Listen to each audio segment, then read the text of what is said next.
These are pictures of one of the reunions we had.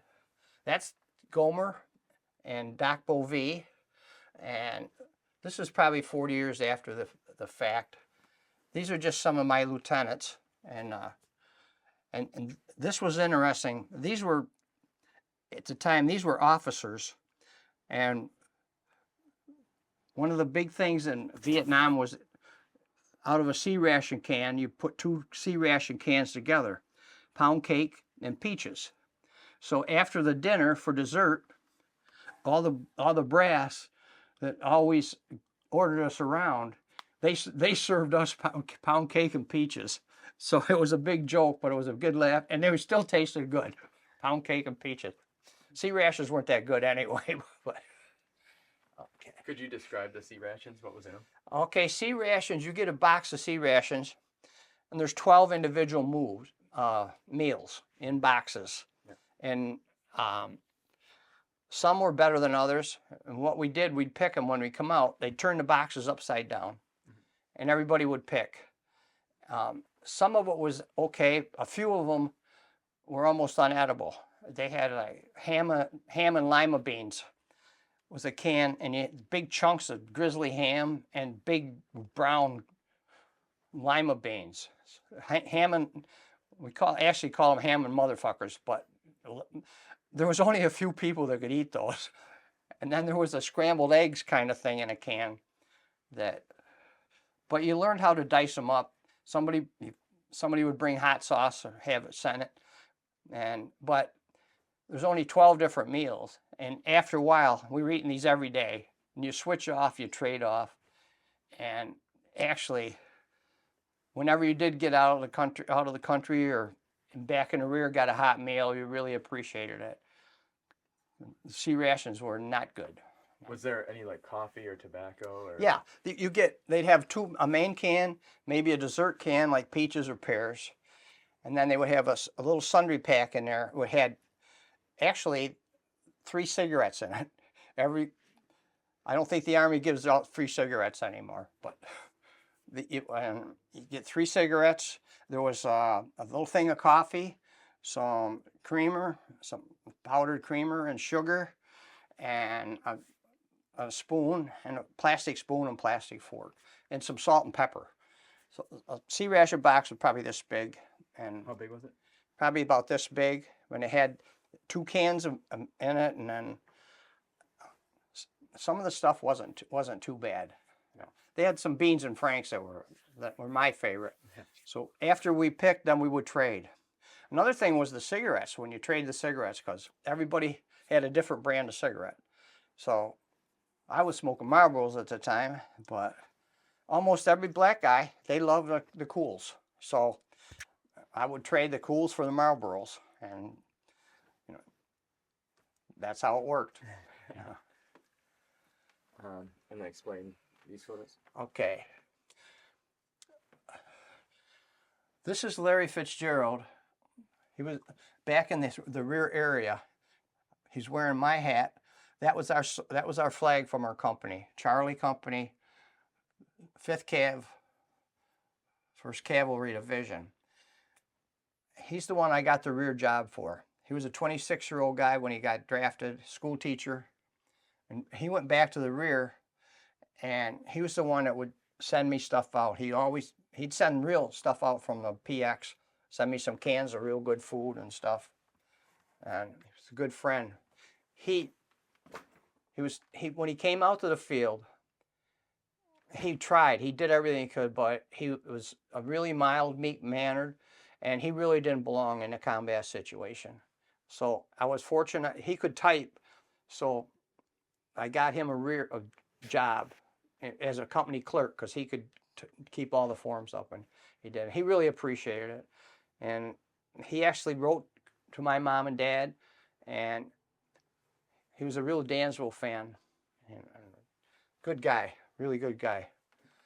That's Ringo John Garrison. I think that's his name. He's Ringo, we call him. Quite a character. I've told a lot of stories about him. He's the guy that killed the guy? Yeah. He went home on leave to see his mother and ended up shooting a guy for messing around with his wife. But it's like that song, Hey Joe. Yeah, where you going with that gun in your hand? Yeah.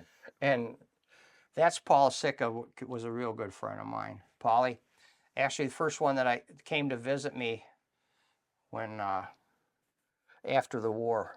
He was from Baltimore. He's passed away from cancer, and Did a lot of the guys in your company get cancer? yeah, a lot of them, a lot of them.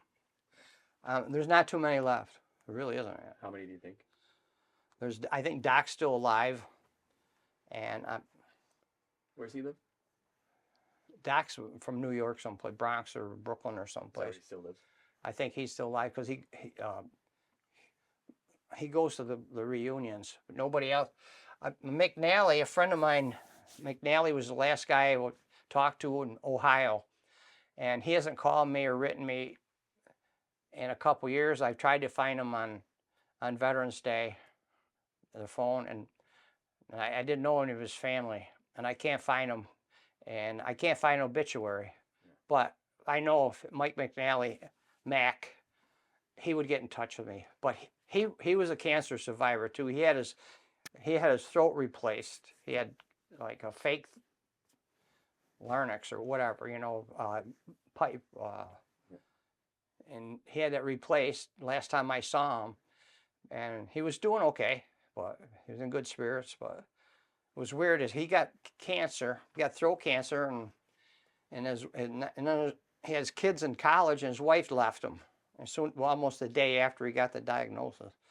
But that's another whole story.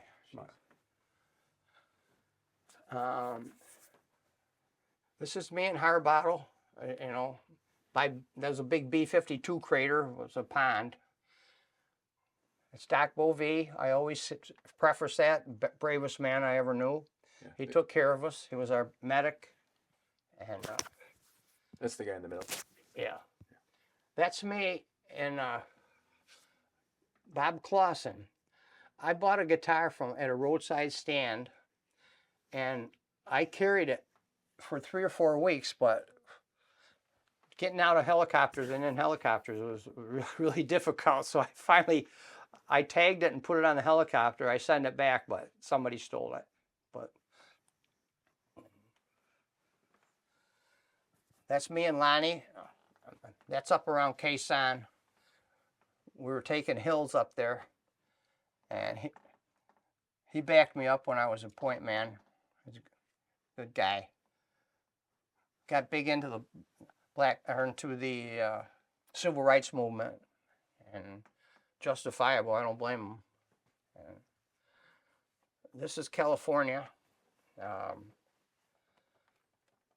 He said he was a Hell's Angel, and I believe him. And some judge gave him the choice of going to Vietnam or jail, so he took Vietnam. He had a flak jacket. He had on the back of it looked like the back of a Hell's Angel thing. It's from Oakland. This is Sonny Dellinger. He got wounded. Which one? Right here. That's Sonny. Yeah. And that's a guy named Anderson. He got killed after I left. I was supposed to go see his family, and I regret not doing that. But They asked you. well, when I left Vietnam, he was from Maine, and when I left Vietnam, he said, it's not far from Dick's. If you get a weekend, go up and see my folks, will you? Yeah. Fort Dix. Fort Dix. Yeah. So they were in Lower Maine. It wasn't that far. No, it wasn't Maine. It was one of those northeast states. I've got it written down. And I got back to Fort Dix, and I ran into Lonnie. I said, I got to go up and see Andy and Scott's family. He said, you didn't hear? He got killed, And I just didn't go. I just didn't go up, and I didn't know what to say. I felt bad about it. Yeah. Just too many hard feelings, or like Huh? didn't want to bring up what happened. Or...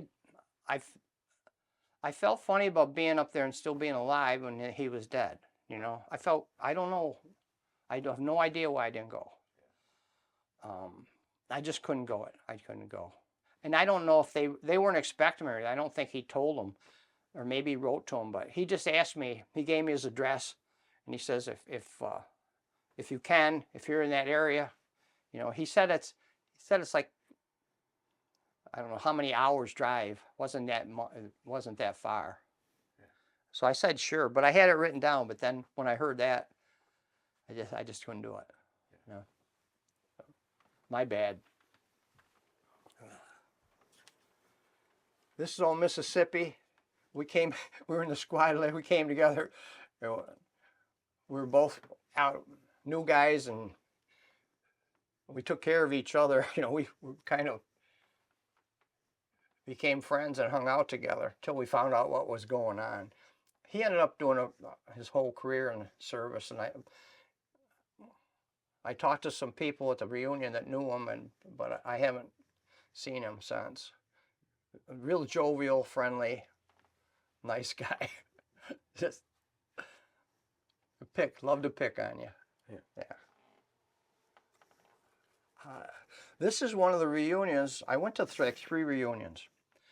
I think 08, and a couple after that. And the second one reunion, they had the moving wall. And this was Sonny Dillinger. He got wounded very bad. And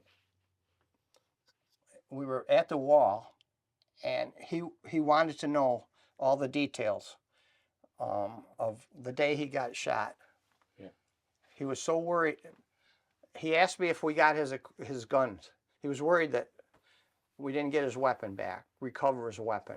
And we did. I'm assured him we did. We got his pack. We got everything. But he got shot, and then they medevac. They got him out, but morphine. Then he went to Japan. He got malaria. He was in Walter Reed off and on for a year, and he had never talked to anybody since then. So I reassured him. You know, that was his main worry was. He said, "What happened exactly that day?" He didn't remember. You know, because of the shock and the morphine and everything. He was just very concerned that Charlie didn't get his weapon. That's all he was worried about. And Charlie didn't get his weapon, I'll tell you. He didn't. So, that's just me feeling sorry for myself, you know. This one down here? Yeah. Where were you? I think it was Ashaw Valley. We were in the Ashaw Valley pulling patrols, search and destroy. Yeah. And we were out in the jungle for like 3 or 4 weeks. Yeah. And I was sitting there and I said, I haven't sent a picture home in a while. I said, take my picture, you know. Yeah. And so I've got one of those by my table, and that's my go-to. If I'm having a bad day, that's my go-to picture. I say, look, you've had worse days, you know, and it usually brightens my day up. I see that, and if I'm sitting at my kitchen table, I'm not sitting there. So that's my good reality check. I remember one time you said after Vietnam, everything's gravy. Oh, it is. You know, when I was in Vietnam, you have so many cravings. Like I say, you're eating C-rations every day. You haven't had a pizza, you know, in 6 months, and a hamburger, or a beer. I mean, they sent beer out once in a while, warm beer, and you get cravings. Yeah. And I said, when I get home, I'm going to have a beer for breakfast every day, and I'm not going to, and for a while I did, but no, Vietnam, once I got out of Vietnam, it's all good, you know, and I fall back on that, even to this day. If I'm having a bad day, I just kick myself in the ass, say, you know, it's been worse. Yeah. Plus, the guys that didn't get home, right, they would love to just sit and have a beer. So why am I whining, you know? Yeah. That's my philosophy. And that's why I got that picture where I can see it every day, downstairs. Yeah.